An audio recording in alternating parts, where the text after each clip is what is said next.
First of all, Hamas should release the hostages. They never should have taken them. That is the act of a terrorist organization. But the future of Palestine is another issue. The Palestinian people and Hamas are not the same thing in another way, but I totally understand the Israeli point of view. Hamas have to get out of Gaza. I like to touch on Myanmar issue because we are next door. That this is, as I say, a multi-pointed civil war where it's hard to believe that there's some military solution. I don't think there is. There needs to be a political solution of a political dialogue. They may not agree with that at the moment. First question would be concerning security in Indo-Pacific. You know, this is very hottest or hot topic. Context area now. And my question is how UK and Thai strategic partnership roadmap will be able to help both countries in order to address or deal with this problem. The first point to make is the strategic partnership goes way beyond defense and security. We're also talking about science and technology. Right. We're talking about trade. We do about $6 billion of bilateral trade. It's growing 20%. We want to see more of that. But yes, of course, there is a security dialogue as well. One of the things we think we can do is help to strengthen each other's security. This morning I was with your Air Force. They're looking at buying the Gripen aircraft, right, which is Swedish, but 40% of the parts are made in the UK. So we think there's defense sales. There's also making sure our armed forces work together. So you have people in Thai armed forces trained in Britain and working together. So I think in those ways we can work together. Britain is definitely doing more in the Indo-Pacific. We have offshore patrol vessels here. We have the AUKUS project with Australia and America. Of course, we have the CPTPP, the Trans-Pacific Partnership trade deal. So Britain is more engaged in the Indo-Pacific today than it has been in the past, and we're here to stay because we think this region is vital for our prosperity, but also important for our security too. Especially in South China Sea, I guess. I think right across the region, but we've been partners with Thailand for 170 years, but it's time now to make that partnership stronger and thicker and talk about science and security and the things we can do together. We're living in a more dangerous world, in a more dangerous time, and so working with partners like Thailand makes sense for both of us. When you talk about we are living in the more dangerous time in Asia or Indo-Pacific, which problem or which one that you think is a more challenging one? Well, I think all over the world, you can see the number of conflicts is increasing. I mean, here you have the conflict in Myanmar. In Europe, we have the appalling situation with Russia invading Ukraine. We have the crisis in the Middle East, which affects Thailand just as it affects us. You lost many people on the 7th of October. You still have hostages held by Hamas. We have hostages held by Hamas. So all over the world, it's more difficult, more dangerous. There's more wars and conflicts. And so like-minded democracies that can partner together and work together, we should be doing that. May I go to the Gaza question, because Thailand still have about 9 hostages kept by Hamas. How far Israel legally can go in order to take the hostage back from Hamas? First of all, Hamas should release the hostages. They never should have taken them. That is the act of a terrorist organization, and there are Thai hostages and British hostages, and also both of our countries lost lives on October the 7th. But even now, I think what we need is a pause in the fighting, and then we need Hamas to accept what Israel has offered, which is to release lots of prisoners from Israeli prisons to free hostages. And I think that Hamas should take that deal, should make that happen. We should have that pause in the fighting right now. But if they don't, how far Israel can go legally in order to achieve? Israel has a right to defend itself. It must act within international humanitarian law. But I think we can understand why Israel says that it cannot live next to Hamas running Gaza.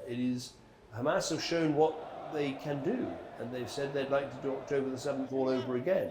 So I understand Israel's desire to say we have to get rid of Hamas. Now hopefully we can do that through a pause and then a ceasefire, and then you put the pressure on so Hamas have to leave in another way. But I totally understand the Israeli point of view.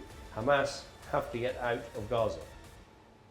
But the future of Palestine is another issue. Like Yes, look, the Palestinian people and Hamas are not the same thing. We should be offering the Palestinian people a better future and say there is a path to having your own Palestinian Authority government. There is a path to becoming a state of Palestine. That is offering that future to the Palestinian people will help to separate them from Hamas. That's what we need to do. how is the likely that the ceasefire or agreement between Israel and Hamas going to happen? What is your assessment on that? I think it's very difficult. There's clearly a proposal on the table at the moment from the Israelis to Hamas, which is to say we will release people from our prisons if you release 40 hostages, and then there would be a pause for at least 40 days in the fighting, and then what we can do is use that pause to try and build the case for a permanent, sustainable ceasefire without going back to fighting. Will it happen this week? I hope so, but it's hard to predict.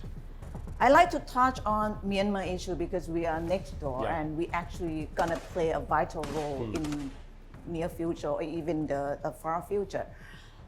What is your assessment about situation there now? Because we hear that there is a rebel force or ethnic force is advancing and the military government is actually kind of in sort of defense position. What is your assessment now? My assessment is that what was a series of conflicts has now become a multifaceted civil war. And we want ASEAN to take the lead with the 5-point consensus. But I think when you look at it, it should be clear to the Myanmar government that there isn't a military solution to this problem, that you need to have an inclusive dialogue where you gather all the different people in that country to say how do we build a political system in a country where everyone feels they can play a part. There isn't a military solution, I think, to the Myanmar problem. There's a political solution, and that is what it's so important for ASEAN to drive. But I'm not sure if the military junta will agree that the dialogue would be only solution to this conflict. Well, they may not agree with that at the moment, but I think that if you watch what's happened in this conflict, it's becoming clearer that this is, as I say, a multi-pointed civil war where it's hard to believe that there's some military solution. I don't think there is. There needs to be a political solution of a political dialogue so that all the people, whether Karen or Rohingya or what have you, are all part of the future of that country. Who has the upper hand now? I don't know. That's not for me to say. I think what we're seeing, the Myanmar forces are not succeeding in the way they thought they would. And so therefore maybe it's another time to make the argument, and ASEAN is well placed to do this, that you need to have a political dialogue in order to solve this problem. Humanitarian corridor has been the issue that Thai government is actually going to initiate. Would you like to have sort of say on that? Well, we are a contributor to the humanitarian aid. We've given about £120 million since the civil war started, and we will continue to help. And I would pay tribute to the neighbouring countries that have done so much to host refugees, perhaps particularly Bangladesh. They're hosting millions of refugees, and I think all the efforts that neighbouring countries can make to provide humanitarian solutions and to help people who are suffering from this conflict, we would want to praise. Last but not least, last question. Which soccer club do you support? This is from Thai audience. They would like to know. I'm a supporter of Aston Villa. They're a team, Aston Villa? They're a team in the Midlands. Why? When I was younger, much littler, the first game I was taken to was an Aston Villa game. It was in the 1980s when we did very well, and we're doing well again in the Premier League. We're in the top 5. We're doing well. We have a chance of getting into Europe next year, and it's a very exciting time. It's difficult because, of course, you have the really big clubs, like Liverpool, Man City, Man U, and so for Aston Villa, we're a big club, but we need to compete with them and get into the top 5 and get into Europe, and who knows what we can do. It's exciting. But I know you have Thailand's a big investor Yeah. in UK football, obviously with Leicester City, but also you have other clubs you've invested in as well. Who do you support? My husband is German, so a German team. Borussia Nürnberg. Dortmund, Nürnberg. Oh right, okay. Because my husband came from Nürnberg. Right, So okay. I have to support him. Yeah. Thank you very much, Thank you. sir, for your Thank you. time. My Thank pleasure. you.